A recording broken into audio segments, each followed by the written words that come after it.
Hey guys, that's on the wrong side. Hey, sorry about the lighting here.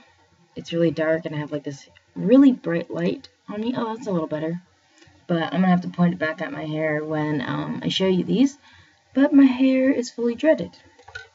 And you probably can't tell a little because I have bangs still. And this side over here, I just like the look of bangs, so I'm gonna keep them. These are 3 days old. Well, they're all different ages, but the complete head is 3 days old. I started about a month ago. I started on the lower layer, and then I slowly added some here and there. Some of them were too big, so I took them apart. Some of them were way too loose, and I didn't like it, so I took those apart and redid them. Oops. Also, decided to make this video without glasses, so sorry I'm like staring into the camera. What was I saying? How I started. Okay, so I made a couple of the ones like underneath the nape of the neck, so you wouldn't really so you couldn't see them. They weren't very obvious. And then every once in a while, when I was bored, or decided to watch a movie or something, I'd just start doing it. I'd make one here and there. First one I did was this one, which is my favorite. And I'm really bad at keeping track of time. Like a month old, possibly. And it's my favorite because, for one, it every time I have put it back in a ponytail, I twisted it so it doesn't have like a big lump, like a big bubble by the root because it's still loose hair. And so it naturally now just curls back. And I also like it because it's kind of flat. This direction. It's pretty flat, and then you turn it, it's wider.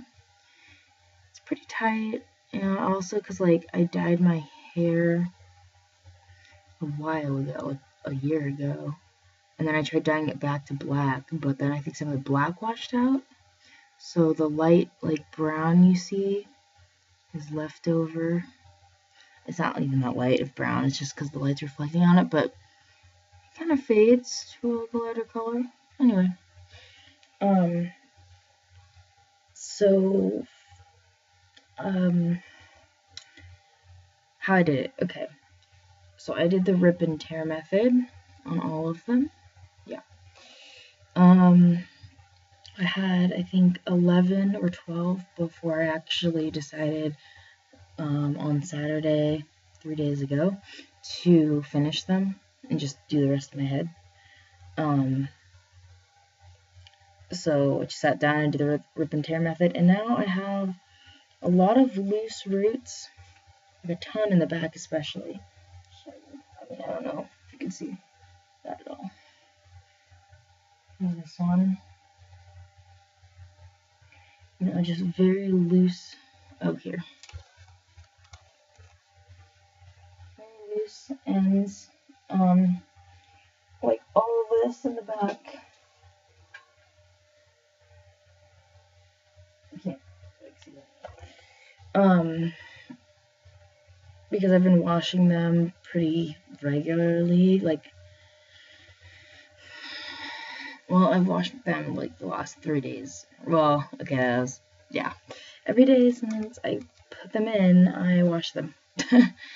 That's just because I've been taking showers. I have 2 strings, 2 ties. I love this one because what it's doing is getting tight. I should be wearing a white shirt or something, but it's getting the string is getting tight and where the crosses are, and then pretty loose, and so it's kind of loose where the open ends are. It's kind of zigzagging a little bit around where the string is. There's that one, which is a light green color, and then oh no, sorry, this is the tan one. It's like a tan color. This is the light green one. It's backwards. So that's the light green one. Sorry, see, I'm all flipped around. Okay, this is the old one, the tan. This is the one that's zigzagging.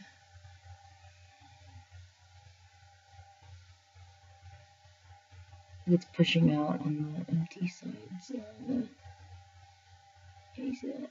And like the open sides right there. So that's pretty cool. I used to have more.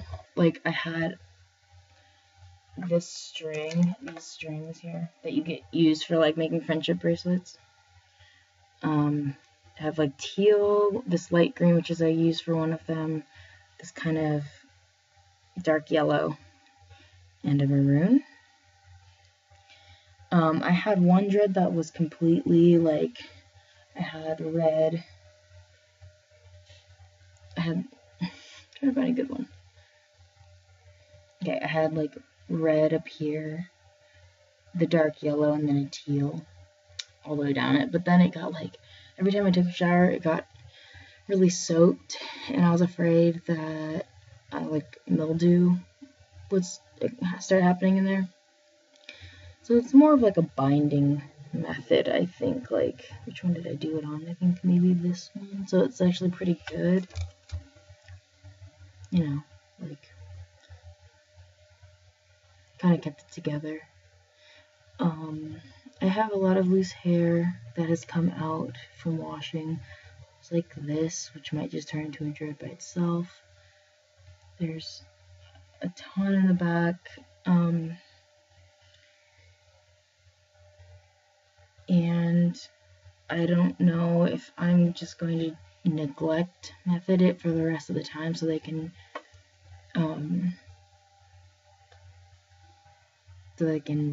finish tightening up or not, or if I'm actually going to sit down one day and be like, I'm tired of how messy this is in the back, so I'm just gonna tighten it up using crochet hook. But I think I lost my crochet hook, so we'll see if I can find it first.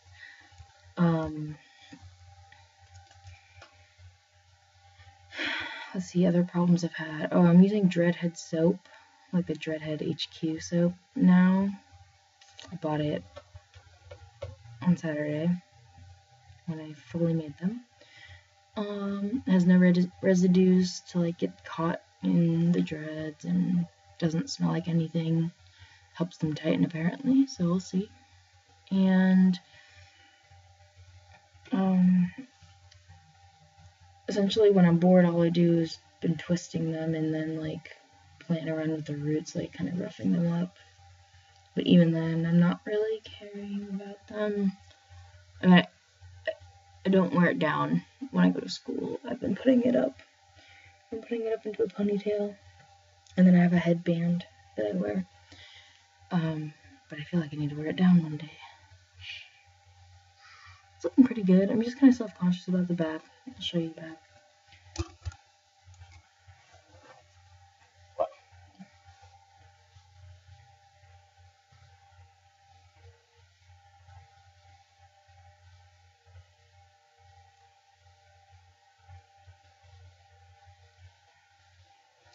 So, I don't know.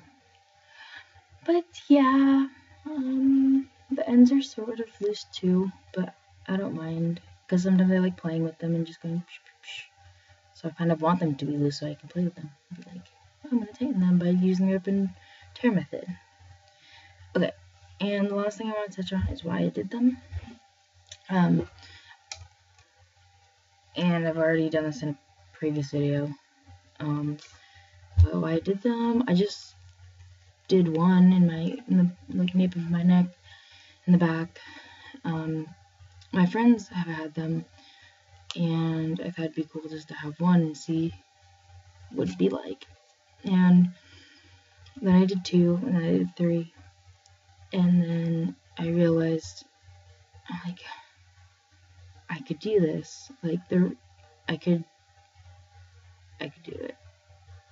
And the reason that kept me going, because I knew I'd be kind of self-conscious about it, is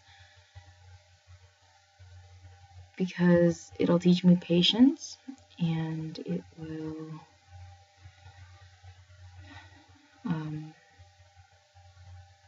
teach me individuality. I have a hard time. I don't know how to say this. I guess I'm pretty self-conscious when it comes to being in public. I'm pretty very aware of my hair constantly. Always have to make sure it's good.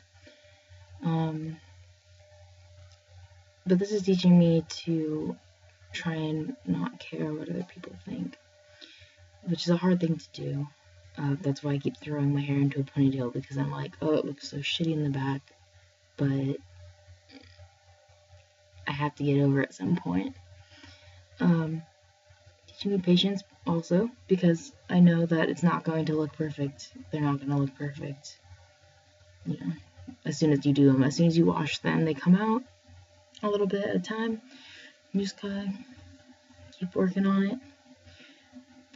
So yeah, it definitely is a journey, and I'm hoping for a lot of support from my family and my friends, because it's a hard thing to do. It's a hard thing to be criticized on something, a part of your body.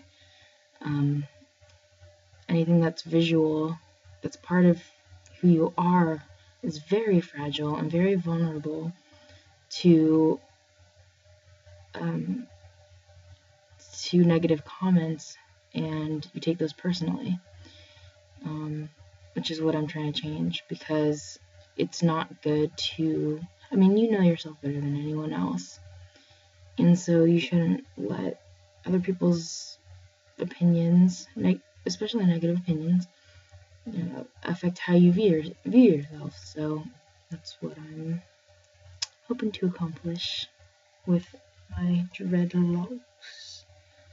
Yeah, and I may dye, I love how it fades. Where is it? Well, you can't, how it fades to light. So I may do that. Try to do some of them at some point. We'll see. Okay, this is a really long video. Okay, bye.